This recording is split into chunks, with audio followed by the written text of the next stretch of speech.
Good morning बच्चों। आज हम बात करेंगे ओम के नियम की। ओम का नियम क्या है? आपने स्क्रीन पर दिख रहा है ना आपको V बराबर आई आर।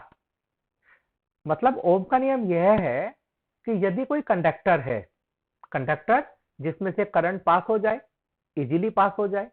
यदि कोई कंडक्टर है और उस कंडक्टर के सिरों के बीच हम कोई विभवांतर, कोई वोल्टेज लगाते हैं, तब उसमें करंट फ्लो होता है।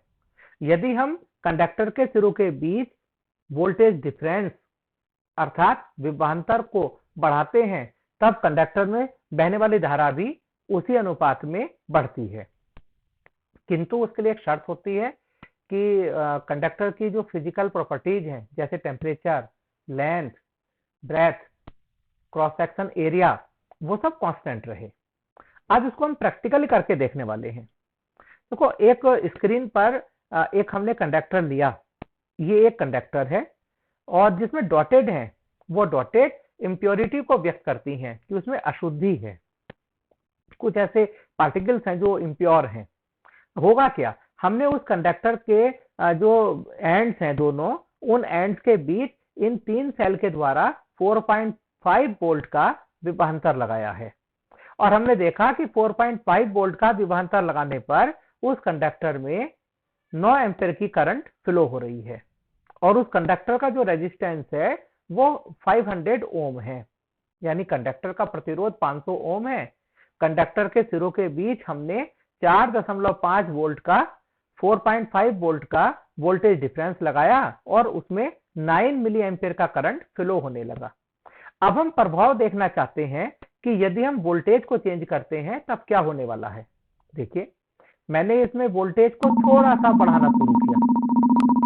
देखिए, मैंने वोल्टेज अब 6 वोल्ट अगर मैं कर दूं, 6 वोल्ट अगर मैं वोल्ट कर दूं तो क्या हुआ, करंट की वैल्यू 12 मिली एम्पियर हो गई, यानी करंट की वैल्यू ज्यादा हो गई। और यही ओम का नियम है, वोल्टेज डिफरेंस बढ़ाने पर करंट की वैल्यू बढ़ जाती है। अब आप देखिए, वोल्टेज हम और बढ़ा रहे हैं, करंट की वैल्यू और ज्यादा हो रही है, करंट की वैल्यू बढ़ती जा रही है और ये करंट की डायरेक्शन है जो रेड एरो आपको शो हो रहे हैं। और पिक्चर से भी देखिए, आप पिक्चर में देखो V का साइज और I का साइज, दोनों साइज आप देखेंगे कि जैसे जैसे V का साइज बढ़ रहा है वैसे वैसे I का साइज भी लीनियरली बढ़ता जा रहा है। ठीक, ये आपका पॉइंट है। और इस पॉइंट में एक पिक्चर पे ध्यान और दीजिए, जो मैंने इम्प्योरिटी बताया था कंडक्टर के अंदर, वोल्टेज के बढ़ाने पर इम्प्योरिटी चेंज नहीं हो रही है। इम्प्योरिटी चेंज नहीं होने का मतलब है कि रेजिस्टेंस चेंज नहीं हो रहा है।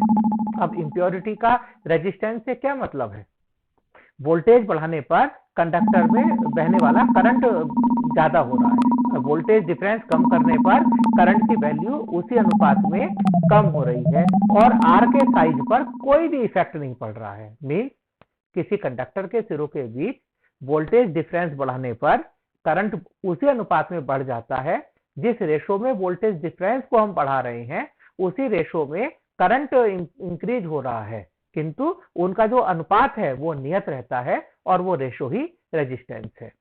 अर्थात कंडक्टर के अंदर जो इम्प्योरिटी है वो चेंज नहीं हो रही है। अब हम करके देखते हैं इसी प्रैक्टिकल को दोबारा। अब हम कंडक्टर चेंज करते हैं।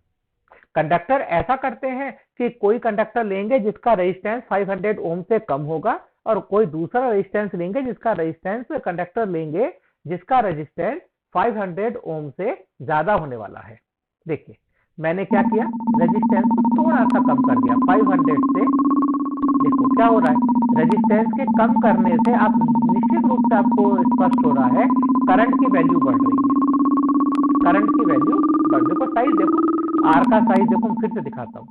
आर का साइज घटने से आर का साइज घट रहा है और आई का साइज लगातार बढ़ता जा रहा है। ये सब हो रहा है ना, ये हो रहा है ऐसा।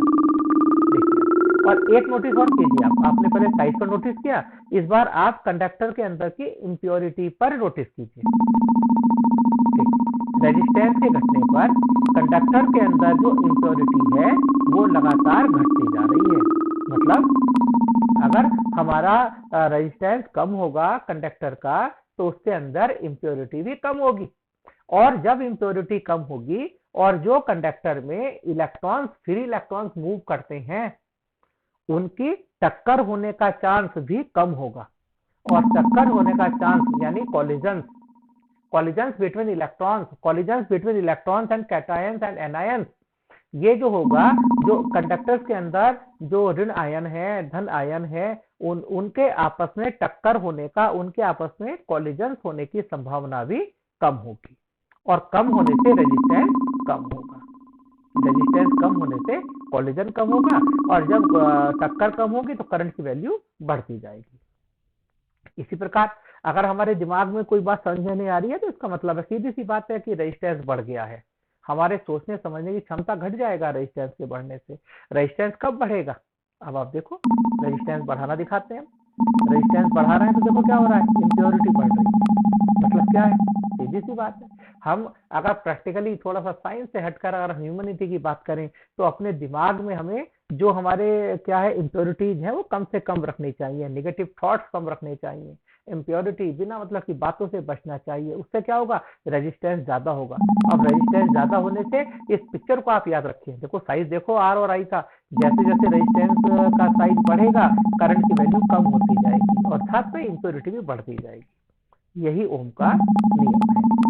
यानी ओम का नियम क्या है कि यदि किसी चालक के लिए सभी भौतिक अवस्थाएं, उसकी फिजिकल स्टेट्स जैसे उसकी लंबाई, चौड़ाई, परिच्छेद क्षेत्रफल या उसका टेम्परेचर, ये सब कांस्टेंट है, तब उस कंडक्टर के सिरों के बीच जो विभवांतर है, जो वोल्टेज डिफरेंस है, उसे अगर हम ज्यादा करेंगे तो करंट में बहने वाली करंट भी बढ़ जाएगी।